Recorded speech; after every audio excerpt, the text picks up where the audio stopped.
ꯃꯥꯅꯦ ꯁꯤꯁꯨ ꯍꯥꯎꯕꯅꯦ choco ꯄꯥꯏꯁꯦ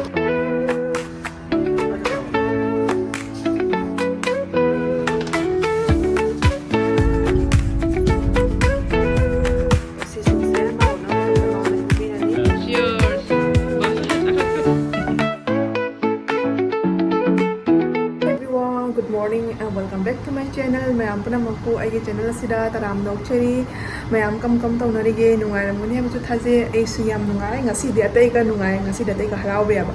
kaino di mayam ngasi sine akhoi maga adagi di aigi panupaga guhati laktuini aba akhoi di leiduni ngasi ga henga leiraga hangti chakhiduini aba akhoi basana nahan aina hoda sat matam duga ma leiramdina ko magi exam leiram aba aduna amaga unaraktre ado physics exam loina ma khani gine na yumda laiyaba ado adugi ayuna black toini mayam masiga henga leidoina bako ado mathakta mogi su khara thabu khara leiyaba ko hatida adugi ni mayam ado moi senga si bus tuni lakpune bako aduna khana prada foreign ngahak lai yorani ai husband su lo bacha khare ado dum family smaina pun basi nungai na ko handak ai pam sari du yang kunya leiba phang treba aduna moi ngasi lani ngasi ngahak lai yorani ado moi laga mu kamai to bodo mayam ulake video se le fo yin view mayam ngasi ni misigi ko dum ai matek dum share tawra ke ba mayam mama shu lai hujik se ai se chahum da le mane ko ngasi sa bana kaino ne ko atida ado hi mama okpa makha da kum tharu ki ge sa bana kaino ngasi se is am lai mama ga basana ga su lai ala moi leader se piru so ama sana mapanda leader se lei de la asa la hamu se ga pathau nga thau thienge ne maro ta re la yang khuji mama hi lakpa gi sa pi thai hau ro sa the basana thau yai mane si sa hau mai choco pai si cake du mai do bani hoji sak sa ni ngak le ga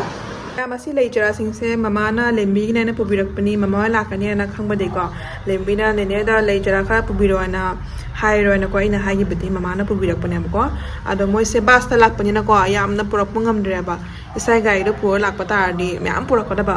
ado handak ti bas dum la bani na ko leijara se yam na purak pungam dre ai gi budi khali asi snake plant ta ni purai ba adai ni purak tre ba do asi sing di lembi gi ni asi budi ai gi ni ko to asi ga asi sing che peace lily si the peace lily ai to ge sina spider plant hai ra spider plant ai si se lembi gi ni siga so le spider plant se kona gai lak ma matam da phajana dum product sara ni halak ti ba salak ni na nungai tre na ko aduna project su dam pro ya dre ba salak ni na aduna asi se pubire do ai na smaina pot ta thajan thambi ni abana dre si gi doi ba ko sabani na smaina tha thamani si dre na ko ado ma ga una matam da si leijara sin se ma on pi gi doi mi lembi harau raba vlog se uraga hero kai hainingi ado nang na hodai san matam da ko akhoi da lao do ge nang na pamba lei sing do khala ga puro ba ko ado ni se phajar doi mi se asi peace lily se lei sa li na dra nang ga una matam da purak pi ke phajana tharo si mathel se sida leire singa thongba leire ko sina ne se sogri se mama na purak ne ba do nga khan thada ga thonge sabu se ga sobi thong se haune na de si ikai thabi su mama na purak pani ikai thabi mele kangom tawre thabi am yaure sabu se ga mama thil ga yam tawre da se ice cream se online de order tawre kai ice cream no ta hang do ro ne jing ne kai basana sakhat kare sim ta hang do kai ice cream num to jing karam sar ta ice cream go order tawre me no do sele ma'am asigi ice cream se saksa lore ko friend sa do ni huji saksa ba lore ba saksa lore ko gi huji ice cream musa ge tawri ma ha puna ge tawre basana taste to jeng how bro jeng ok pramane ma tingol pire ok tre ăn mà là phát qua cái làm gì hết ing to in 마타도기가 마타도기 tawro si chara nga ko tharasi ba ya mayam hujik se evening gi pung manga ta do le bako ado mamawai lak pani na dum nga hak dum koi bu thor ke to bani ahan bada khoi se Westside ตัวเนี่ยจัดการคันลินะบ่ดูเลยก็มูไกลๆจัดปะคนปะดอดูไม่แชร์ดาวรักไหมครับวิดีโอเสียสกิปตัวเดินเลยเพราะยิงมีนัสซี่คนมาอุจิกันนักกีดีไหมครับดูคนนั้นเคเบิลเลยก็พัฒนาอุลาเกียบก็อุจิกิมากีดีมันนะอุลาเลยแกเคเบิลเลยบ่เลยบ่เลยไงสวัสดีครับสิคนมา ready เลยเลยมาดูสิWestside ตัวเนี่ยสะดวกไหมครับBasana สุดเลยดอดูมาคุยพูดโอเคดูสินุสังกัดจารุเกียบก็ยุ่งแต่ดุมเลยดีกันนะเด็ดนะฮะคุยพูดโอเคไหมทำก็อยู่ทุกเลยมาก็Basanaก็มันอินเดียทำนี้ก็Basanaก็แค่แคมราใส่เนี่ยมาว่าการงานเดียบก็อันนั้นจะมีอะไรดีสิเข้ามาเดี๋ยวนั่นแต่มาสิจะก็อาทิตย์ละสัตย์ที่เนี่ยใส่ไหมอ่ะมาดูนงจูรามีอ่ะบอกมาดักตัวเนี่ยดูนะคิดตั้งบุดินเท่าไรKalau beli, sahabat ini kok. Sudah sekali no.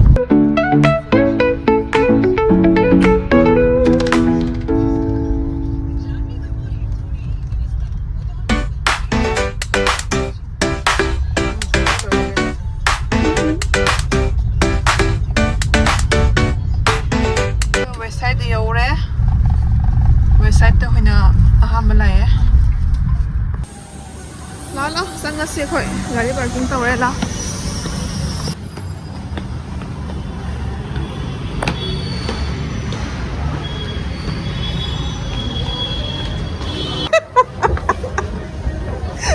chào là thằng con nuôi phải bảo Basana cái phi yang belak punya apa Basana cái phi yang belak punya apa Basana sih kalau polo cái đó cái nó 싫어. 볼록이 싶어버니 얌. 퀄리티 퍼버니 얌. Nanti sudah lagi 그래서 볼록이 셀레도. 셀레도. 맞죠 퍼다 칼로.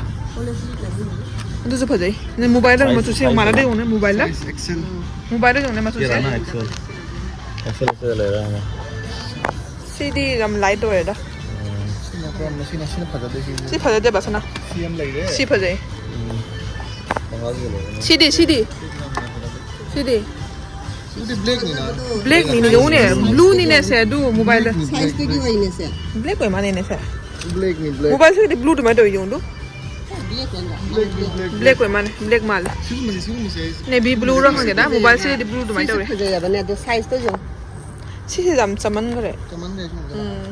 Eh? am light to cham me ba am sure di kal discolor hoi bu jaya ba aduri nang lili du ka chamana re mang ta mana adu machu da phaja de ahan mali khallo phaja phaja me am le khallo ba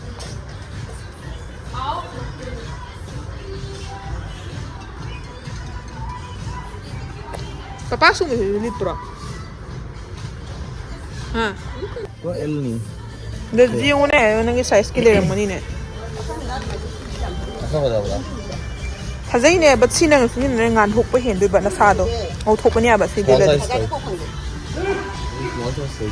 ba phang de so ni si ba sa na sa ni ne si ba sa na try tong no yeng wai ma da khan li ga ma ya pa ma khan ja ran amo ba li ta lo rab ni da ho ji ato ba color le lo si pha je ma gi size ke le ti thi ri ma gi size ke ka Basana da yengi ma pa ma khal li Excuse me. Small or medium? Equal. si din ang gilay ba niya ba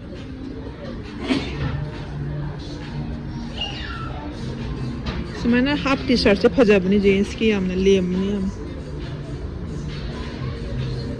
Sumana color ko yaw ba se phaja bani ba phaja bro sa phaja budi phaja ama se ni he di phaja ba Mana? Mahal ni. ama se na lela di ka phaja ni bra ka ngom thoko ni mi ang size ki leite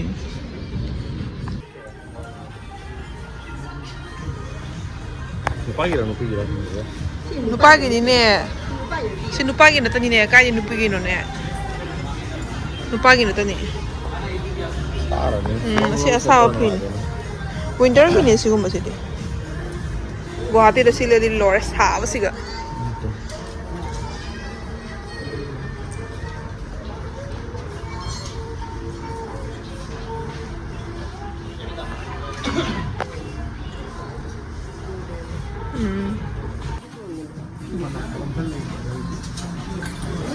luôn đấy. Thế nào? Con đồ. 사이즈 칼리 그지 리엠이 또 없어요 앙어버 트라우저가 파자라니 싶어져 이거 마 그래서 들어서 리엠이야 봐 short kurti नहीं ma'am नहान लापदनी collection से मोंग सारम दे हंदा लापदना बुखारा हाय ले rummy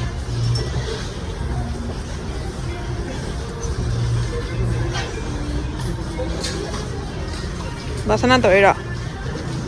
बासना तो arrow 수는 거기 가졌거든. फजाबनी लीट लगा फजा दे मिसे short kurti नहीं ma'am cotton निसे cotton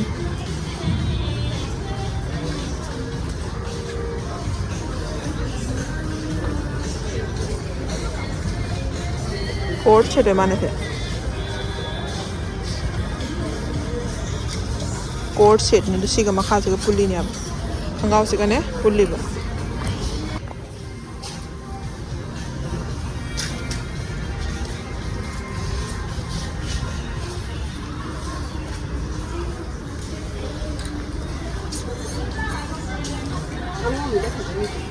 kurta से तनी मैं केनो का जाऊ दे बने हंगाव को जाऊ दे पैजामा दुपट्टा हम तो जाऊ दे तो फजे कॉटन ही लिट पनुआई नहीं लिट पनुआई नहीं से कुर्ता फजे फजे मैम ले रहे मैम सेंगो से फजे लाइटिंग खरा मत याम पक्चने अब लिए मी जाम मचू सिंजे सिनेमा ये डिजाइन से मोह हमनी सावी काय चला आम्हाला हे कुठं पायरी ते आम्हाला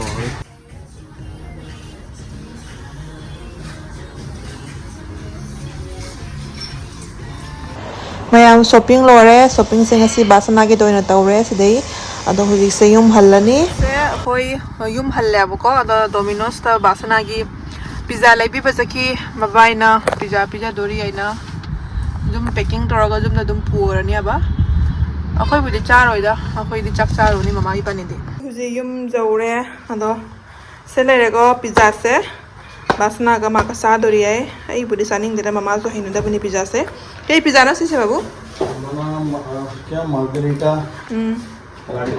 garlic pizza Baba Ramdev pizza अदो पिज्जा से फोंग फोंग साइ हागो बदि माले बदो बम आई सार फिल्म चार दे तन सा दिबो दो सिसा दि साक सा जारो याबको अदुना चार सु कितन त चानी याम चारो basana का मागा दि असि दुम चारनी basana लौरबो लौरे चाइरो मैम मुझे से कोई पिज्जा पार्टी तो ही है now cheers to all cheers काय आई असि का चाइ दि basana सारा चाल थ्रो